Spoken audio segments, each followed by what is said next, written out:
021 98065 0066. Agora são 6h31. Farinazo, olha, já está aqui com a gente o Felipe Dalcin Silva, ele que é professor de Relações Internacionais da UNO Chapecó, diretor de pesquisa do Instituto Sul-Americano de Política e Estratégia e doutorando em Estudos Estratégicos Internacionais da Universidade Federal do Rio Grande do Sul. Felipe, seja muito bem-vindo aqui ao Casus Belli, obrigado por ter aceitado o nosso convite. Eu vou deixar o Farinazo, vou passar a bola para ele fazer as honras da casa. Enfim, seja bem-vindo aqui, Felipe, ao Casus Belli. Farinazo, a gente tem a honra de receber aqui mais um grande convidado no nosso programa. Exatamente. Olá, professor Felipe. Seja muito bem-vindo a bordo aqui. É um prazer enorme recebê-lo.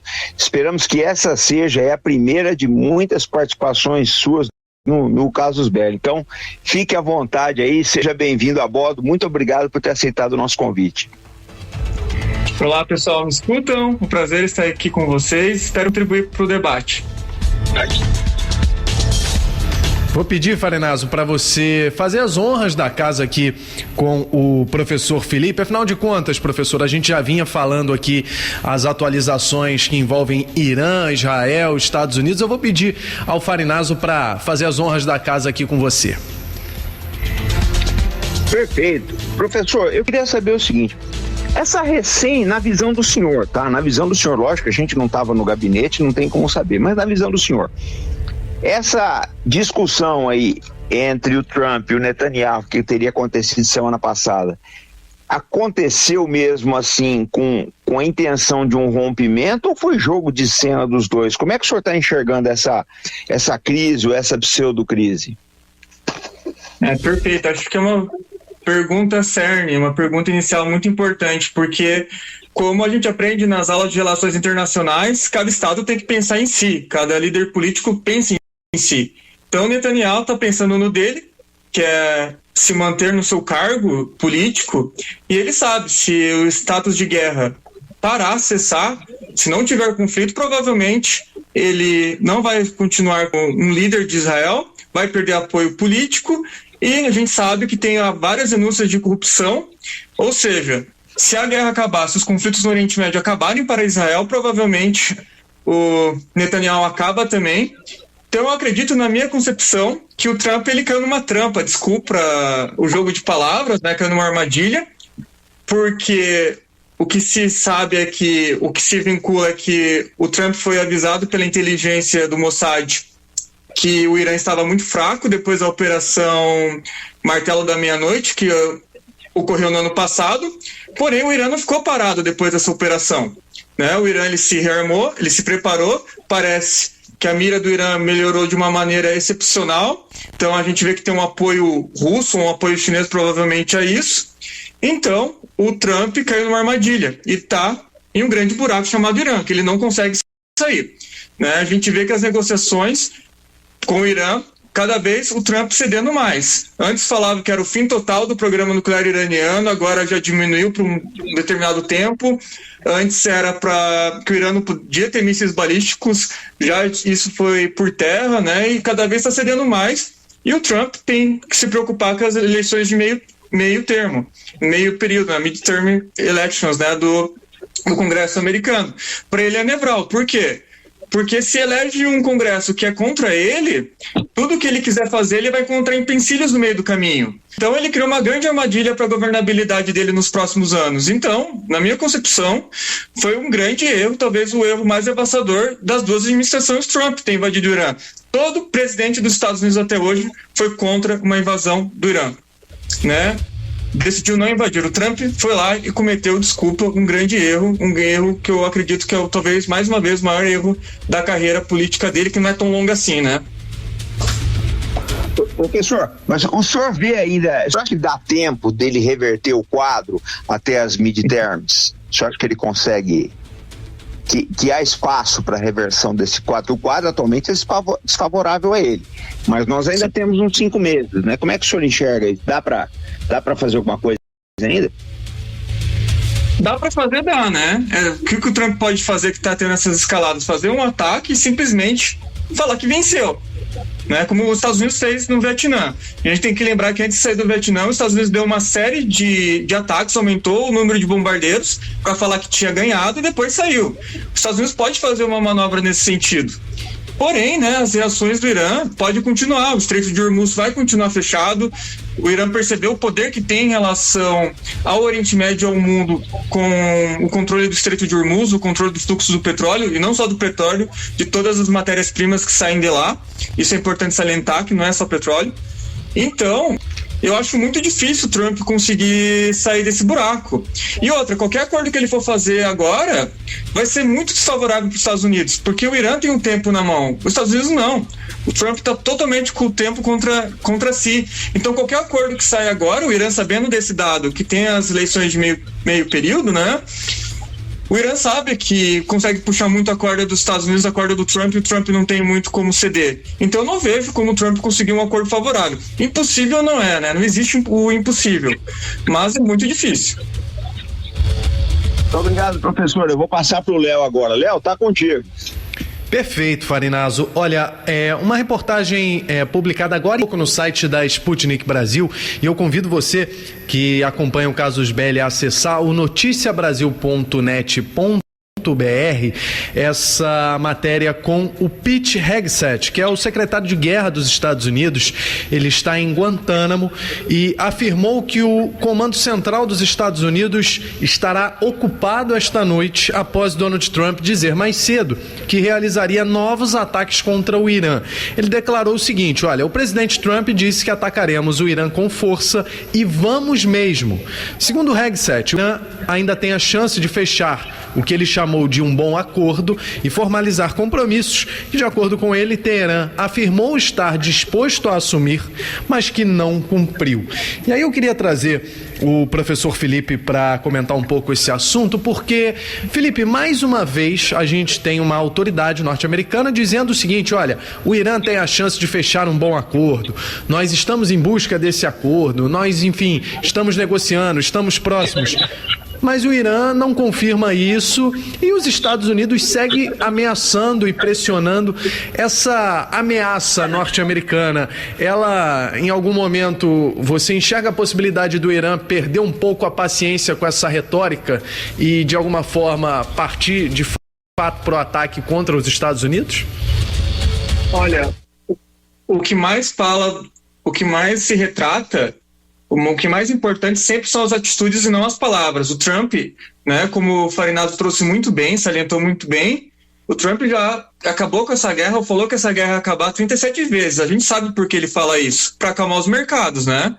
Porque a gente viu hoje, inclusive, que o preço do petróleo subiu 3%, se eu não me engano. Então, o Irã já percebeu que se ladra mais do que morde o cão. Claro, os Estados Unidos, mais uma vez, é um ator muito importante, muito poderoso, tem uma capacidade de destruição gigantesca, né? Mas os Estados Unidos também está sendo muito constrangido. A gente vê a questão dos estoques de Tomahawk, né? Que é um míssil de cruzeiro muito importante dos Estados Unidos. A gente tinha que o estoque dos Estados Unidos antes dessa guerra do Irã, desses 28 dias, era de 3.100 unidades. E eles gastaram mais de 1.000 unidades em pouco tempo, né? Se a gente vê 103 dias de guerra, se eu não me engano.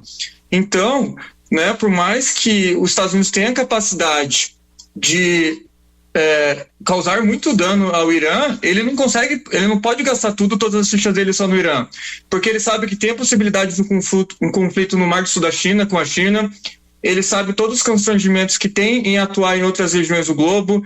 Claro que não é interesse do americano, na minha concepção, enfrentar a Rússia, longe disso, né? Ele está tentando jogar o problema da Rússia para os europeus, né? E os europeus tentam atrair cada vez mais os Estados Unidos, mas os Estados Unidos, nesse ponto, parece não cair tanto na conversa dos europeus como eles caíram na conversa de Israel e do Netanyahu.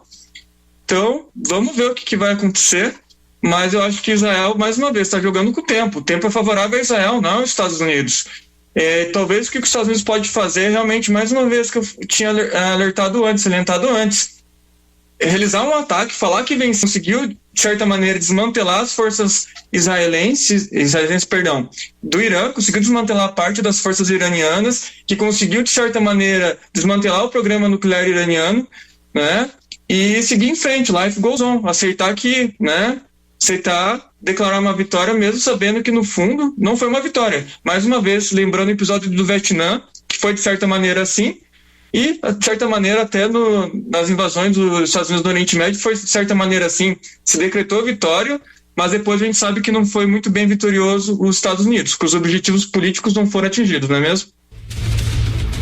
Perfeito, perfeito, professor Felipe. Agora, só mais uma questão, professor. O senhor enxerga a possibilidade desse conflito terminar nos próximos dias ou na avaliação do senhor, por tudo que vem sendo dito na imprensa, por aquilo que você está acompanhando, esse conflito será um pouco mais extenso e mais longo do que, enfim, se prometia no início? Acho que se provou que vai ser bem mais extenso, né? E o Irã, ele tem resiliência. Uma resiliência que o Irã é um estado que se considera ainda um estado revolucionário. A gente tem que lembrar que desde a Revolução Iraniana, lá no final da década de 1970, o Irã, ele se prepara para esse embate com os Estados Unidos da América, e não só com os Estados Unidos da América. Então, o povo iraniano, nos últimos anos, nas últimas décadas, melhor dizendo, ele vem se preparando para esse tipo de embate. Então, a resiliência, a capacidade de resistir, as infraestruturas, os túneis que o Irã tem, a capacidade de esconder o armamento num território do tamanho se comparável da Amazônia, que não é difícil, se comparável ao tamanho da Amazônia, que não é fácil você conseguir desmantelar todas as armas, todas as capacidades bélicas do Irã. E outra, né? O Irã está guardando o melhor para o final, né? A sobremesa do Irã, que são os mísseis de cruzeiro, que são a principal forma de tudo, a marinha dos Estados Unidos são os mísseis de cruzeiro, né?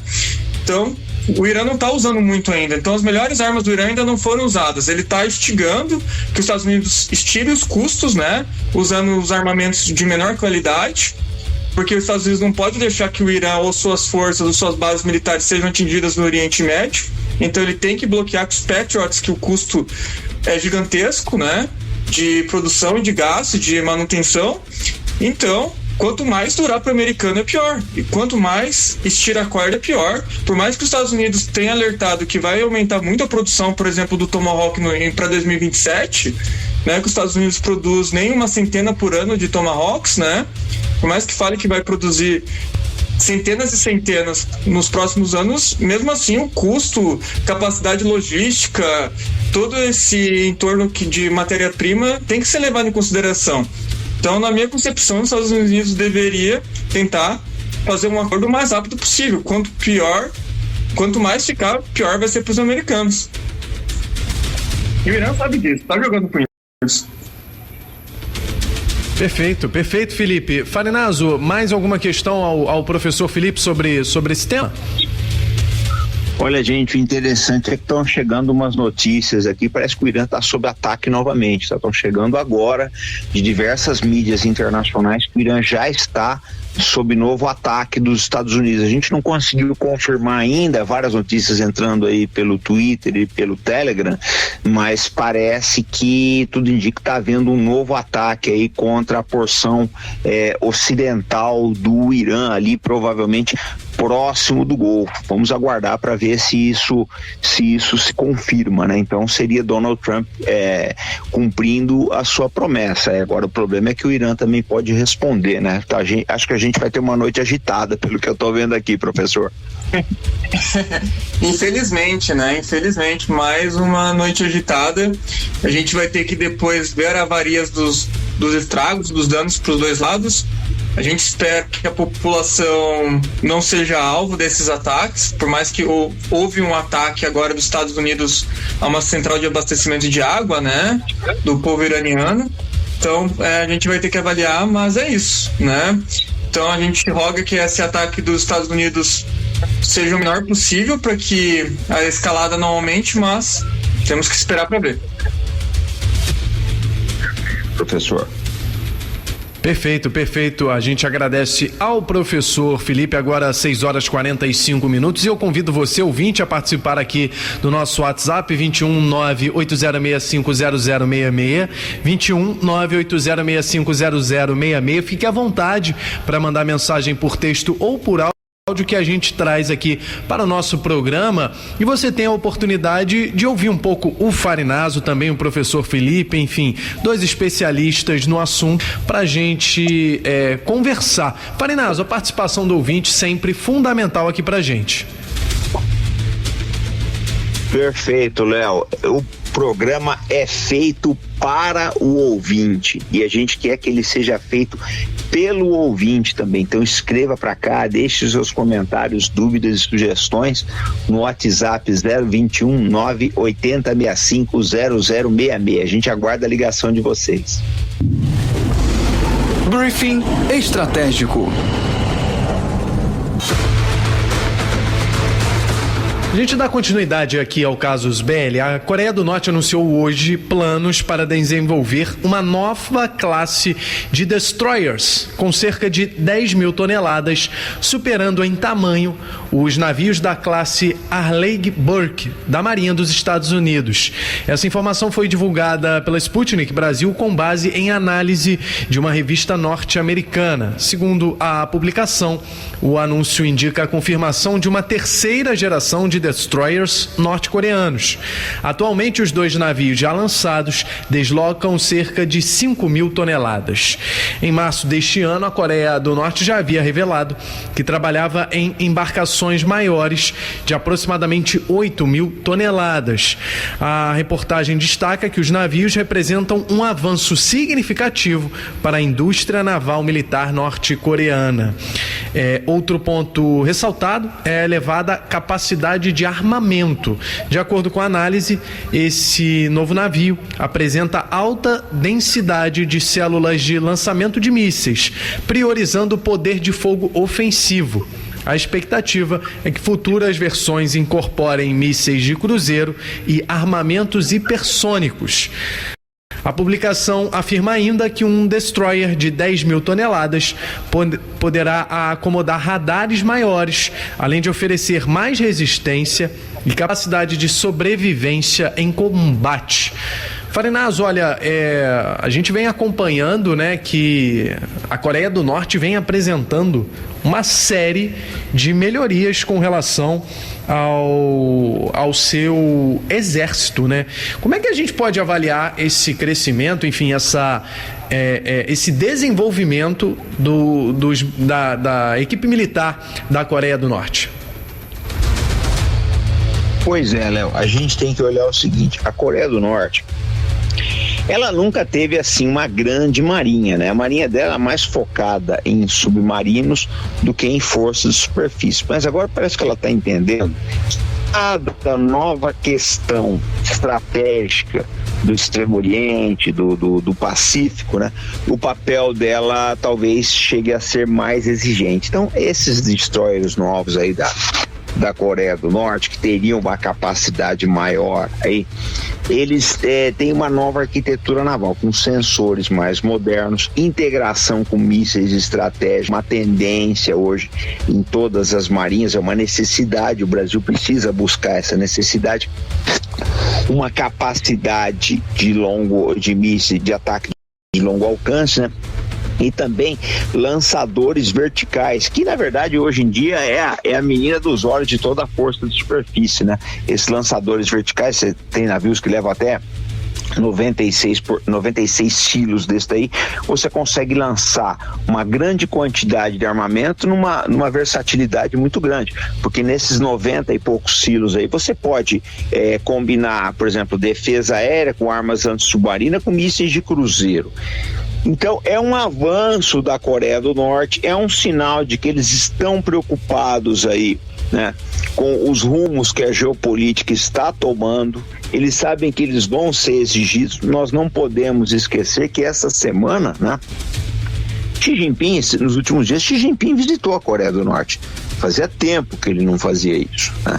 Então a gente sabe aí que pode ter, né, alguns movimentos aí interessantes no Extremo Oriente.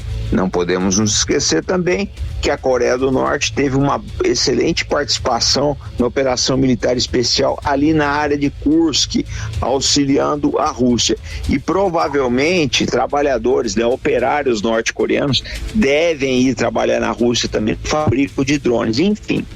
A cooperação militar entre Rússia e Coreia do Norte é muito grande. A Coreia do Norte colabora bastante com o Paquistão, Irã e os Houthis, tá? Eles têm uma tecnologia de primeira mão, essa é que é a verdade. A Coreia do Norte não fica nada a dever aí a qualquer país em termos da qualidade dos seus insumos, e agora parece que eles querem dominar também o setor naval, né? Tudo, e é uma promessa que a gente tem que botar a fé nela. Tudo que a Coreia do Norte ela se propôs a fazer agora em termos militares, eles foram bem sucedidos. Perfeito, Farinazo. Agora eu vou aproveitar que a gente tem aqui também o professor Felipe. Agora já são 6h51, a gente já vai chegando ao final do Casus Belli, mas tem uma questão trazida inclusive pelo nosso querido Gilberto Ramos, o Gilberto que é presidente da Câmara Brasil-Rússia de Comércio, Indústria e Turismo. Gilberto me mandou uma mensagem aqui no WhatsApp questionando uma coisa que é importante, aí eu vou levar aos dois amigos. Copa do Mundo, né? É o assunto do momento, né? Pelo menos aqui no Brasil está todo mundo falando sobre Copa do Mundo, e ela começa amanhã. Farinazo, eu queria começar com você, depois o professor Felipe. Quais os riscos que a gente tem de atentados nessa competição? Olha, Léo, eu vou ser bem breve, assim, para dar tempo para o professor falar. Mas eu não acredito, não. Eu acho que talvez nos Estados Unidos haja uma preocupação com o terrorismo doméstico, que eles têm atentado toda semana, você sabe disso. Mas essa especulação que se faz em torno de um atentado iraniano, eu não acredito. Eu acho que isso daí se for, vai ser falsa bandeira. Eu acho que a maior preocupação dos Estados Unidos deve ser com o terrorismo doméstico. E também, vamos ser sinceros, né? A gente precisa dar essa alfinetada aí. O terrorismo desse também com quem vai fazer, com quem lá às vezes vai assistir a Copa e pode acabar deportado aí, porque eles estão fazendo assim um terror muito grande em cima de estrangeiros nos Estados Unidos. Lamentável isso, mas eu vou devolver o microfone para o nosso professor. Perfeito. Eu acredito também que só se tiver um ataque realizado, que falem que é do Irã, algum rival dos Estados Unidos, nesse sentido para prejudicar a imagem dos iranianos ou de outro rival dos americanos. Mas eu acredito muito difícil, né? A gente sabe que em cidades como São Francisco tem uma comunidade gigantesca de iranianos, mas seria um tiro no pé do Irã, né? Incentivar patrocinar organizações terroristas. Por quê? Se tu patrocina um ataque terrorista contra a população americana, você coloca ela contra o fim da guerra contra o Irã. Então, a gente sabe que os Estados Unidos, por exemplo, perdeu a guerra do Vietnã pelo protesto, pelos gastos da população estadunidense em relação à guerra do Vietnã. Então seria contraproducente para o Irã, porque a gente vê quando o Trump aparece, não só por questão da guerra do Irã, mas por questões domésticas, inflação, desemprego, aumento do preço, mais uma vez, em vários, né, perda de qualidade de vida, o ICE. Então, isso tudo vem gerando protestos. Então, qualquer ataque terrorista ou qualquer ataque contra a população norte-americana perpetrado pelo Irã ou qualquer rival dos Estados Unidos seria contraproducente, né? O Trump vai criando suas próprias armadilhas, né? Os Estados Unidos criam suas próprias armadilhas e seus próprios monstros. Então, eu não acredito em ataque terrorista. Claro, né? Vamos ver o que vai acontecer. A gente roga por Deus que não aconteça nada, né? Mas é isso.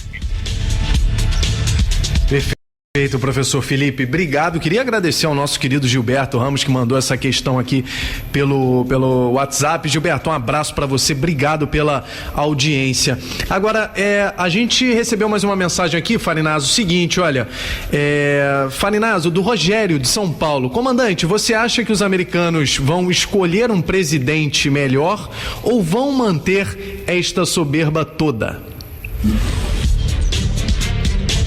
Olha, gente, eu acho que os Estados Unidos, eles, desde o final da Guerra do Vietnã, a sociedade americana ela vem empobrecendo aí paulatinamente. Eu acredito que é pior que o Donald Trump, vai ser muito difícil, mas quem quer que venha ali não vai conseguir reverter o quadro, por mais bem intencionado e preparado que seja. Por que eu estou falando isso? Porque é uma concentração de renda brutal nos Estados Unidos, essa é a verdade. Se você pegar aí os índices econômicos, os índices de desenvolvimento humano dos americanos dos anos 1960 e confrontar com os dados de hoje, você vê que a sociedade só empobreceu, essa é que é a verdade. Primeira vez na história, né, os netos estão vivendo pior que os seus avós. O americano nos anos 1950, ele tinha uma casa boa, tinha o carro, o emprego sólido, se aposentava bem. Essa geração nova, ela já não tem essas oportunidades. Olha, só para vocês terem uma base, o maior fator de falência nos Estados Unidos é problema de saúde. Se você sofre um acidente, perde emprego, o que você vai gastar com tratamento lá vai te levar à falência. E já está aprovado. Milhares de americanos estão morando na rua. Então eu acho que mesmo que eles consigam eleger alguém melhor que o Donald Trump, que não é difícil, essa que é a verdade, ele é tão fraco que qualquer outro presidente perto dele pode parecer estadista. Mas você não reverte mais o quadro. O quadro é um quadro de um paciente que ele já está bastante debilitado e a tendência é a doença fazer com que ele se enfraqueça cada vez mais. É lamentável, né, que o país que já foi o mais rico do mundo, ele tenha entrado nessa espiral de decadência, mas esses são os fatos. Perfeito, Farinazzo. Olha, eu queria agradecer ao professor Felipe pela disponibilidade, pelo programa de hoje. Professor Felipe, assim, foi ótima a sua participação. Fica aqui o convite para as próximas edições aqui do Casus Belli. Farinazzo, professor Felipe foi nota 10 aqui com a gente, né? Muito legal a participação dele. Exatamente, a gente quer ele outras vezes aqui, professor, tá? Sinta-se aí já convidado, né, para outras participações aqui, porque é muito importante ouvir a opinião abalizada dos acadêmicos, tá? É muito importante que vocês nos brindem aí com o seu conhecimento. É um presente que o Casus Belli tenta trazer sempre aqui para os nossos telespectadores. Muito obrigado, professor. Olá, pessoal, eu agradeço muito o convite, André, prazer te conhecer. Farinazzo também, prazer conversar com o senhor. Eu acompanho muito o Canal Arte da Guerra, então aprendo muito com você, muito mesmo, então é um prazer conversar com você pela primeira vez, muito obrigado mesmo. Obrigado, professor, nós também aprendemos muito com o senhor hoje, foi uma tarde, né, quer dizer, uma noite de grande aprendizado. Muito obrigado e aguardamos o senhor outras vezes aqui. É você, Léo. Até fico à disposição. Valeu, professor, obrigado. Farinazzo, dá tempo, olha, temos mais aí 2 minutinhos, dá tempo da gente adiantar o que vai ter no canal Arte da Guerra logo mais no YouTube. Olha, Léo, nós não temos para onde fugir. Hoje a gente vai ter que conversar. Eu tô aguardando a confirmação desses ataques ao Irã, mas eu tenho uma novidade hoje aí pro nosso público do Casus Belli, tá? Eu vou estar mais tarde no DCM com o Rogério Skylab. A gente vai estar no canal do DCM hoje por volta das 10 da noite. O Rogério, eu sou fã dele, ele tem uma cabeça fora de série. E aí eu conheço ele do Rio de Janeiro porque ele morava em Botafogo, eu morava em Copacabana, volta e meia ele estava pelos shoppings aí, né? E ele é um cara fantástico, muito inteligente, muito divertido. Então vocês assistam hoje às 20 horas horário de Brasília a nossa live, a gente vai falar um pouquinho, atualizar vocês sobre o Irã. E às 22h10 no DCM eu vou estar junto com o Rogério Skylab. Então, obrigado mais uma vez, Léo, pela sua companhia maravilhosa, tá? Eu quero agradecer a companhia do professor Felipe e dizer que sexta-feira a gente volta com tudo aí, tá? Para atualizar vocês. Esse tempo todo, entre um programa e outro, a gente está sempre pesquisando, né, para trazer as melhores informações para o nosso público, certo, Léo? Exatamente, Farinazzo. E olha, tem coisa acontecendo em todo o planeta. Na sexta-feira a gente atualiza para quem ficou sintonizado aqui com a gente na Rádio Sputnik, na Metropolitana em 80,1 FM, aqui pelo Rio de Janeiro. Eu convido a você, amigo ouvinte, a permanecer aqui na programação da Rádio Sputnik. Na sequência, a gente tem o Mundioca, tá? Apresentado pelo Marcelo Castilho e pela Melina Saad. O Casus Belli volta na próxima sexta-feira. Eu desejo a todos uma boa noite e até sexta. Mundioca, o podcast que fala